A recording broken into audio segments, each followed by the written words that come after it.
Hyper tension അഥവാ അധിക രക്തസമ്മർദ്ദം ഉള്ളൊരു വ്യക്തി ഇത് അവഗണിച്ചാൽ എന്തിലൊക്കെ ഇത് അവസാനിക്കും എന്ന് നമുക്ക് നോക്കാം. പലപ്പോഴും പല അസുഖങ്ങളും ഞാൻ മാനേജ് ചെയ്തോളാം, അല്ലെങ്കിൽ ഞാൻ അത് ഹാൻഡിൽ ചെയ്തോളാം എന്നൊരു തോന്നൽ നല്ലൊരു വിഭാഗം ജനതയ്ക്കുണ്ട്.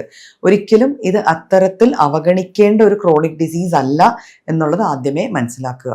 നമുക്കറിയാം, ഹാർട്ട് പമ്പ് ചെയ്യുന്ന ബ്ലഡിന്റെ പ്രഷറാണ് നമ്മൾ ഈ BP അല്ലെങ്കിൽ ബ്ലഡ് പ്രഷർ എന്ന് പറയുന്നത്. സ്വാഭാവികമായിട്ട് ഹൈപ്പർ ടെൻഷനുള്ള ഒരു പേഷ്യന്റിന്റെ ഹൃദയം അധികമായിട്ട് പ്രഷറിലാണ് ഈ വർക്ക് ചെയ്യുന്നത്.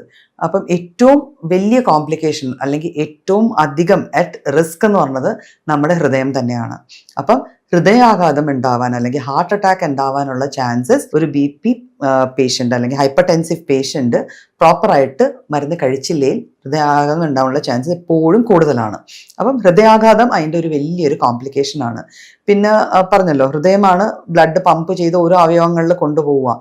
അപ്പം ഹൈപ്പർ ടെൻഷൻ്റെ ഇഷ്യൂസ് വന്നിട്ട് നമുക്ക് പ്രഷർ നോർമൽ അല്ല എങ്കിൽ ബ്ലഡ് ഓരോ അവയവങ്ങളിൽ എത്തുന്നതിൻ്റെ മാത്രയിലും അതിൻ്റെ ആ പ്രഷറിലും വരുന്ന വ്യതിയാനം കൊണ്ട് സ്ട്രോക്ക് വരെ സംഭവിക്കാം. ബ്രെയിനിലാണ് ഈ ഒരു ബ്ലഡ് എത്തുന്നതിൻ്റെ പ്രഷറിൽ മാറ്റം വരുന്നതെങ്കിൽ ഒരു സ്ട്രോക്ക് സംഭവിക്കാം. അപ്പോൾ സ്ട്രോക്ക് ഹൈപ്പർ ടെൻഷൻ്റെ ഒരു കോംപ്ലിക്കേഷൻ ആണ്.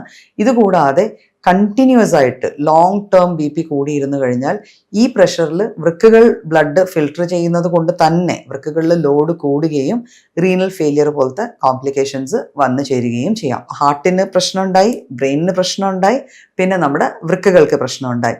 ഇതുകൂടാതെ നമ്മൾ പലപ്പോഴും ഹൈപ്പർ ടെൻഷൻ വന്ന് കാഴ്ച ഇല്ലാതായെന്ന് പറഞ്ഞ് കേൾക്കാറുണ്ട്. അവിടെയും ഫാക്ട് ഇത് തന്നെയാണ്. കണ്ണുകളിലേക്ക് പോകുന്ന രക്തധമനികളിലെ പ്രഷർ കൂടി അവയിൽ ചെറുതായിട്ട് ഒരു രക്തസ്രാവം ഉണ്ടാവുകയോ ഒക്കെ ചെയ്തു കഴിഞ്ഞാൽ പലപ്പോഴും കാഴ്ച തന്നെ ഇല്ലാതെ ആവാനുള്ള ചാൻസസ് ഉണ്ട്. അപ്പൊ ഇത്തരത്തിലെ കോംപ്ലിക്കേഷൻസ് നമ്മുടെ ബേസിക്കലി ഹൈപ്പർ ടെൻഷനുള്ള പേഷ്യൻസിന് പ്രോപ്പറായിട്ട് ട്രീറ്റ് ചെയ്തില്ലെങ്കിൽ ഉണ്ടാവാം.